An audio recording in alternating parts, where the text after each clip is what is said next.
Good morning, good afternoon, good evening, depending on when you are tuning into us, and welcome to another episode of The Mindset Show. I'm fired up, as always, to be here with my good friends, Justin Sua and Lauren Johnson. We have an awesome show for you. I am wicked excited about the topics we are going to discuss.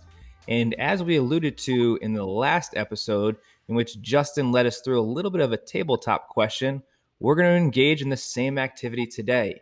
So, Lauren and Justin, for today's tabletop question, would you rather live for a week in the past or live for a week in the future? Oh.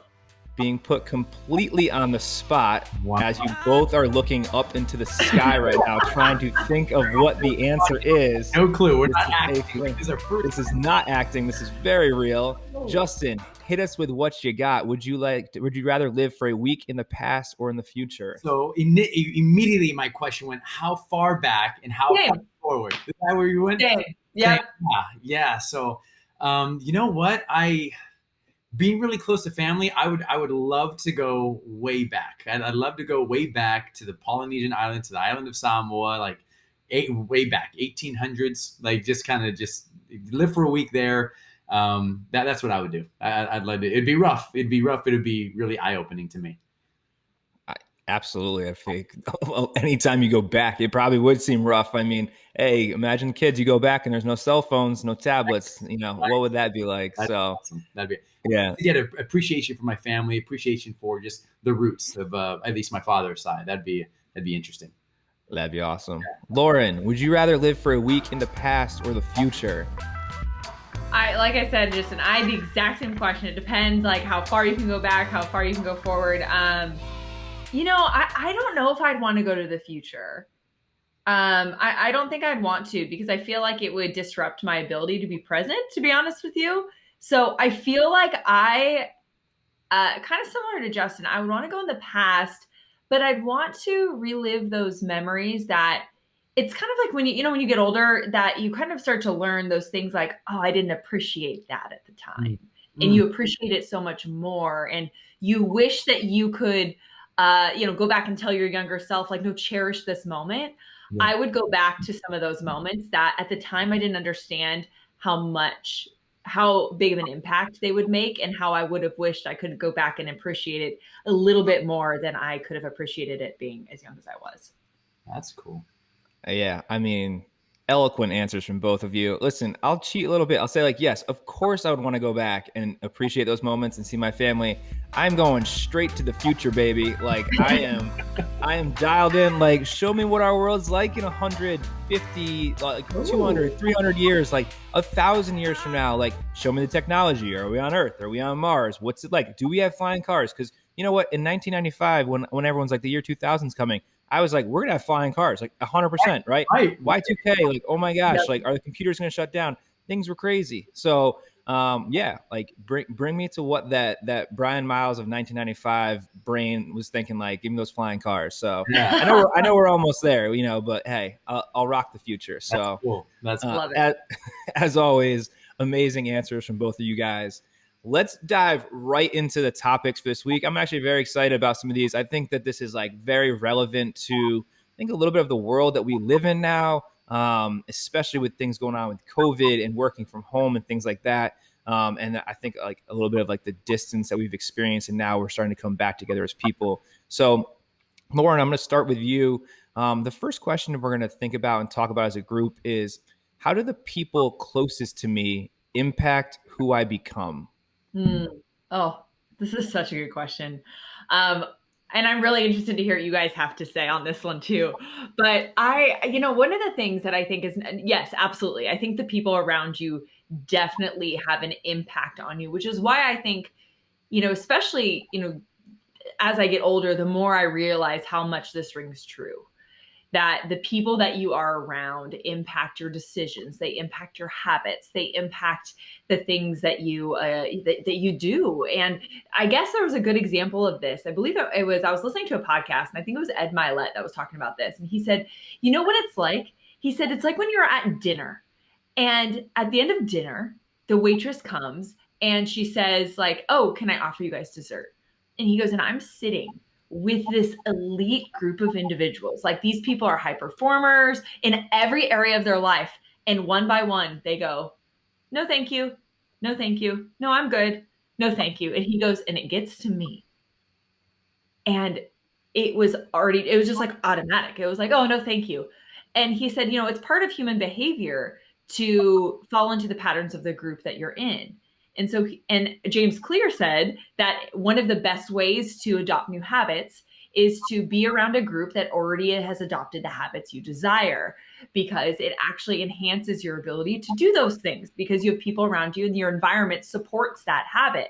When you're in an environment that doesn't support the habits that you want, or maybe the dreams that you want, or the thoughts that you want, or, fill in the blank, it becomes harder to go against the grain in that way. It doesn't mean it's not possible, but it makes it more difficult, especially long term. So when I think about that, yes, I 100% believe that the people around you have an impact on you. Now, it doesn't mean that they are responsible for your behaviors. You're still responsible for what you choose to do within that group, but they can have a really big impact. And so definitely choose who you surround yourself with wisely. I think that's really important. Love it. Yeah. And I I like that you talked about too, of like just that it's not so much about just like that you still have the behaviors. And I mean, listen, how much do we talk about even just like group think of like, of the people that you're surrounding yourself with, that how that can be, a detriment to creativity and so on and so forth too. I think that's like huge. And absolutely love the James Clear reference, because I think that, as we're trying to establish habits, it's obviously meaningful about the people we surround ourselves with. So Justin, what do you got? Yeah, I love it. I think that's so true. One thing that I'm really opening my eyes to is surrounding myself, because I used to love, I still do. You want to surround yourself with like-minded people who are, who are driven, who have the growth mindset, who really want to become the best versions of themselves, or striving to be the best versions of themselves. Now, I got to a point where, just trying to learn, I'm trying to surround myself with people who are different than me. That person who says, yes, I will take the dessert when everyone else says no. That person who, when I share my thought, they say, well, they push on me a little bit. Well, what about this? They expand my blind spots and not always say, I agree with you, but they're the ones who are like, well, have you considered this? Or have you considered this? Or I disagree with you, who are not necessarily disagreeable. They're not trying to put me down, but we are in a vulnerable space enough to where we can bounce ideas off each other, that we don't always agree, that we have different likes and different tastes and disagreements without being disagreeable. And I think those are the people who recently, in professional sports, you get that. You don't have a whole bunch of people who everyone thinks the same. Some of my favorite conversations are with friends, and we completely disagree with each other, but we love each other. And I end up leaving those conversations with my mind expanded, asking myself different questions, even asking myself, do I still have my beliefs? Under what circumstances are the beliefs of my friends true? You know what? It caused me to pause. And so I completely agree with that. And I think it's those people who there's a little bit of vulnerability, or a lot of vulnerability. There's a curiosity sprinkled in there. There's this drive to be the best version of themselves. And there's just this humility and love with each other. Those are the people who really shape who I am. And even when they leave and I'm not around them, they're still in my mind as I'm chewing on some of their words, some of their beliefs that I don't hold, but at least I get to consider them. I have a question. And Brian, maybe you can answer this one, but what are the impacts of surrounding yourself with people that are toxic, that are not beneficial, that maybe they are challenging you, and it's not in an effort to try and understand them, or it's not in an effort to, make you a better person or anything like that. Maybe it is to put you down. Maybe it is, maybe it does, they do have bad intentions. What is the impact of continuing to choose and subject yourself to an environment like that? I mean, I think you said a little bit is that like it is technically a choice, and you have a choice to either remove yourself from that group of people or not. I think we all know those folks that man, like, you get around a group of people and it's just all the bad stuff that's happening. And I mean, you cannot tell me that you don't feel it. Like, it changes the way that you feel as a person. Like, I'm talking like emotionally, physiologically heavier, all of those things. And listen, I mean, I'm at spring training right now. It can very much get like that with long days and 55 days, 1 day off, same people, same grind, same things happening. I think that's a very real component to our world. I do think that there is a sense of discipline to distance yourself. If you can't distance yourself from the group of people, there's a sense of discipline to provide optimism and gratitude in your life, to hunt the good stuff, to cherish or step away in those little moments when you can and really get to enjoy it, or to even try to be the person that interjects the optimism and gratitude amongst the team and the group. I think we sort of all have that area for us. That, sometimes we don't get to choose the teams we work on. We don't get to choose the environment that we're in. And that is something that probably a lot of people are dealing with. And even to like what Justin said about the surrounding ourselves with other people that maybe are different. I guess maybe a question back to both of you guys. I feel like part of that is you're as a person receiving feedback too, right? So like you're getting feedback and the pulse from the group of people. I've been captivated with feedback over the past couple of months about why people struggle with feedback. And some of it's about the person who's giving the feedback, but I think a lot of it has to do with us as people receiving feedback. Before I talk a little about it, like what do you guys think about like individuals who receive feedback and the way that they interpret it and take it that makes it so it's either very ineffective for them, or that you find people who receive feedback that find it to be very effective? Are there some things or traits or characteristics that you guys have seen where it's been really done really well and maybe done poorly? I guess for me, I mean, do you mind if I touch on Lauren's question really quick first? Yeah, let's do it. Just so initially the question that I asked myself is, why do people stay in toxic environments? Like, why have I stayed in a toxic environment? Why do we do that? There could be a number of circumstances where maybe it's financial. Maybe it's financial. Maybe it's you're related to the person. Maybe there's no way you can't get out. Maybe it's fear of the unknown. I'd rather stay here than go off on my own to do something else, whatever it may be, and just the opportunity cost. Do I wear it or do I go? And I think it comes down to I think a lot of people going right into your question, Brian, having those difficult conversations. I think a lot of people are afraid to have difficult conversations, crucial conversations. And to answer your question, Brian, I think for me, Tim Elmore has one of my favorite quotes: "Build a relationship so strong that it can bear the weight of truth." I love that quote. And I think the reason a lot of people struggle with feedback is it's the nature of, there's no relationship equity there. You're just not, they don't trust you, or the person giving feedback is that you don't know where they stand and what their intentions are. They're not looking out for the best of the person they're giving it to. The person receiving it might have a fixed mindset and don't believe they can change. I think there are a lot of different, there's a lot of different ways, but I think for me to receive feedback, so I think a lot of times, sometimes it's hard. The higher you get on whether like leaders, CEOs, the less feedback they get, the less feedback a manager gets, because you think you're at the top of the chain or whatever. But one of the things that they can do to make it easier is to go up to someone and say, "Hey, I think I need to get better at this," and list whatever it is. What else would you add? And so I think you're kind of showing this vulnerability that I'm not good at this. What else do you want to add to it? And the person could either be like, "I agree," or, "Oh, I would also add this as well," or whatever. But I think it's kind of the person receiving feedback could make it easier on the person giving it, because it's not easy to give feedback, and the person giving it could be a little bit more tactful. We can spend a whole episode on this, but I'll that stop. Is so true. And that is so true. And I like what you said about the equity, because, Stephen Covey talks about this with the deposit versus the withdrawal. And he said that if you're not depositing time and you haven't deposited, the relationship, whether it's like you're not only going to them when they mess up, if you're a boss that only goes to your employees to speak with them only when they make mistakes, you're not depositing, and then you're going to withdraw and you're expecting to have money when you withdraw. And the problem is you haven't put any in to get any out. And so a lot of times it feels like, oh, well, this is the only time you talk to me. You don't care if I do something well. And so it's kind of, that goes back to what you were saying, is that another question I think to give good feedback is to also build the relationship. And without that relationship, that feedback isn't always taken well.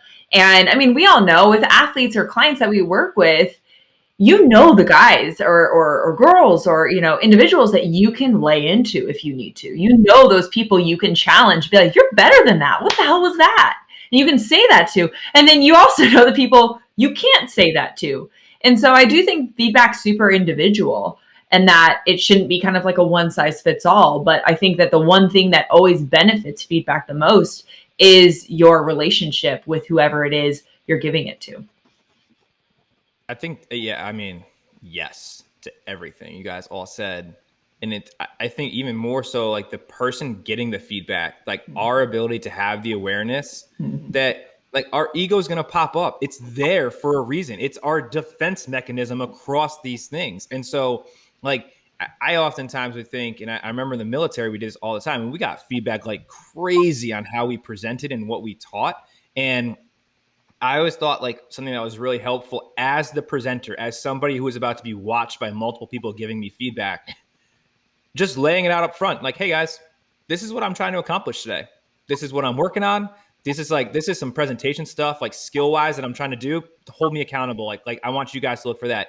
This is like a story I'm going to tell. It's a little bit different. Let me know if it lands. Give me some feedback on that. Like you're priming yourself and setting the expectations of what you really want to work on. And again, high performance. So like you should be looking at the opportunity to get better as a chance. And I feel like that slightly, as you get to sort of set the parameters of really what you're honing in on and what you want somebody to give you feedback on, it slightly takes some of that tension away because you are asking for it. But I also agree, Justin, like the higher you get up, the harder it is to get it. And so that modeling behavior is so important and such like a massive component to what it is. I mean, we could probably do an entire episode on. Well, and I think too, who I really struggled getting feedback from for a really long time is my husband. Like really struggled. So when I started doing stuff on social media, I was already so insecure about it. And like, oh God, I don't know if this is going to be good. I would pick myself apart. I was probably my biggest, enemy when I started it. And if he would give me any feedback, it was almost like it confirmed that fear that I wasn't good enough. And so whenever he would give me feedback, I would get super defensive and I would like fight back. He's just trying to help. And it was something that like I had to really stop and like think about, and I had to be present to, because if I wasn't present to it, like I would just like, jump down his throat, and it wasn't fair because sometimes I would ask for it and then he'd tell me something I didn't want to hear. And I'm like, well, that's not true. I think one of the things is knowing that is making sure you're present to your own ego when it arises, especially if you're the one asking for feedback, is just listening. If you don't agree with it, just listen and take notes. That's one of the things I started doing, was that when he would give me feedback, I wouldn't say anything for a while. I would let it marinate. And then I would be able to separate the emotion from the facts. And then I was able to go, oh, well, he's right here. Oh, well, this is where the truth is. And so I've gotten to the point now where I can ask him and actually read back. But it was something that I had to check myself on because my ego got in the way. And I was allowing those insecurities to kind of rear its head. But I think that if you're going to ask for feedback, you have to be willing to hear it, even if it hurts. Mm-hmm. Yeah. I mean, again, too, like, I think it's important for people to remember the feedback's actually not about you. It's about the performance. And I think a lot of times people can't differentiate. That's a hard word to say. They can't. So like, as they're receiving feedback, they are taking it very personally, when in reality, it's like, this is literally about your performance. This is like about what we just did here. But so many performers identify. I think you guys as, both, the thing that they do. So I think it's for a lot of performers, that's a hard thing to do. But I think what you're saying is just making sure that you're aware if there is a difference. And that, can you separate the emotion, like the identity, from like the facts of the performance? Right. Absolutely. And we can go on about this, and then my question was going to be, maybe it could be another episode, is what if you disagree with the feedback? What if the person like, thank you, but that it's a lot of times it's subjective. What if they're giving you feedback, they are wrong and it doesn't fit? Maybe they're trying. What if, and not he is wrong not sometimes. Jake is Lauren's husband. What if you're doing something and someone is taking what works for them and trying to suggest it to you, and you know it won't work for you? But yeah, but does it come up? And then you poke holes. Wait, it doesn't look like you're coachable, but you are, and that's where that's where that might be a great topic someday. Something to think about. Absolutely. Yeah, man, we could dive down the rabbit hole so far on this one. Yeah. But again, I think this is relevant, especially for sort of the life that people are living right now. And I think this next question is even more relevant, especially as we've sort of gotten through the initial part of quarantine. I understand that there's certain situations where that it's continuing to happen, but the hope is that things start to kind of get back to normal. But there is still a lot of working from home, a lot of sort of mixed roles. We have parents being teachers now full time, and being parent and working and so on. And so, Justin, my question for you is, how do I catch my breath when it feels like the world is sprinting by me? So my mom was in a spin class one day. And so she's in a spin class and she's loving it. She's absolutely loving it. The instructors are dancing and they're doing all these things. And she's truly enjoying the process, like truly. And the last few minutes before the class ends, they did a little sprint where you kind of go as hard as you can. And the instructor said a phrase that took the wind out of my mom's sails. My mom's sails. And she said, and the instructor said, now you're racing the person next to you, beat you. It beat them. And I remember my mom telling me this story, and she said, Justin, I just kind of said, no, I don't want to race anybody. And then her motivation went down, her focus went down. And it was that moment she realized that when the whole time leading up to it, she was focused on herself, her own process, her own happiness, her own joy, her own bike, her own pedals. And the moment it became a sprint, the moment it became a race, that's when all of a sudden she looked to her left and looked to her right and started to compare herself that, oh, I'm not going as fast as other people. And that's when she just kind of lost the joy. And so the first thing would be that I would say when people are sprinting by you or the world is sprinting by you is to remember this isn't a race against the world. It isn't a race against other people. It's being the best version of yourself today. Now that you're going to get tired, you're going to have to take a knee. And Brian, Brian, you have a great analogy about pit stops that I would love to hear you talk about. But I think it comes down to knowing your race and staying in your lane and winning on your own scoreboard. Your private victories lead to public victories, but don't worry about public victories. Focus on yourself, and a little bit of progress is better than no progress. And some days you're going to feel like you're making no progress. Some days you're not going to move, and that's okay. That happens to all of us. And then tomorrow you might take a couple of steps, but keep celebrating your successes, stacking small wins, and you'll see you'll get that second win, that breath of fresh air, and you'll get right back where you need to be. But if the world is sprinting by you, that's a great time to remember that to run your own race, be where your feet are, and focus on what you can control.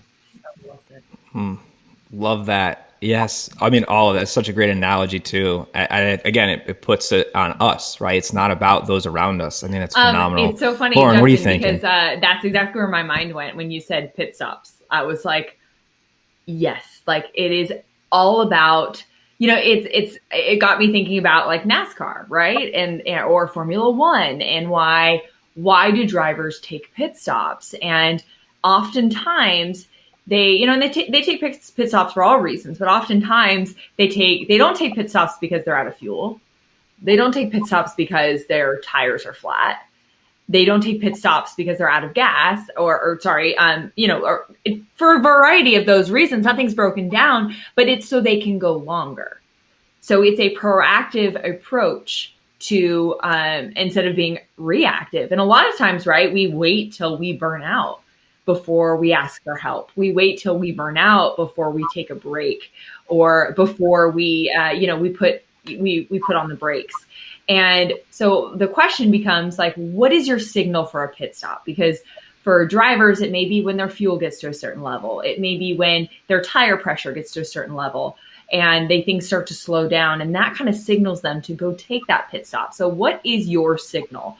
What is that thing in your life that when you know these things occur, that is your signal to go take a pit stop and take a proactive approach versus a reactive approach and waiting till you've spun out to make a decision?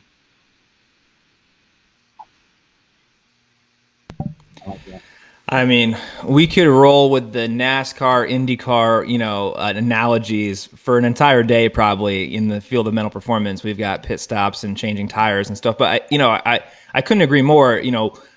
Lauren, very similarly, like, I think sometimes it's even like putting into perspective what like a race actually is, in the Indianapolis 500, which is an IndyCar race, the cars travel at 225 miles per hour around a 2.5 mile long racetrack, right? Like that's crazy.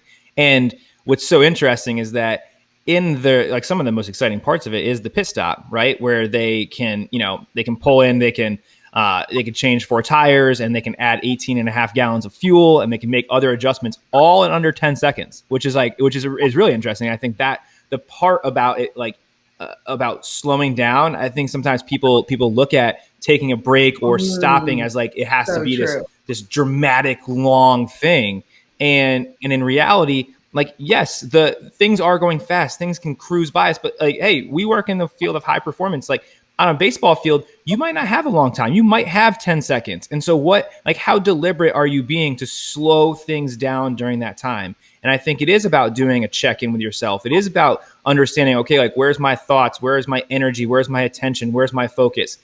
Maybe it is about being deliberate with your breath. Maybe it is about just, if you're at your computer and it's just too much, you step away for 10 seconds and you shake it out. Maybe you do go walk outside for a second and take a deep breath. But I love the idea of, like, yes, you have to know when, right? You have to know the cues and the triggers for needing that pit stop, but also recognizing that, man, in the world of NASCAR and Indianapolis, in the Indy 500, like IndyCar racing, like those are wicked fast. And so, like, if you can find what works for you, it just makes you so much more powerful when you start to realize those things. I love what you just said really quick, because I think that it resonated with me in some ways, because sometimes I think that we make the excuse that, oh, I don't have time. And, I don't have enough time to relax, or I don't have enough time to do the thing that I want to do. And you're right that sometimes we don't need a ton of time, but it's being intentional with the time that you do have. So I just had to make a quick comment because I just loved what you just said about that. That is awesome.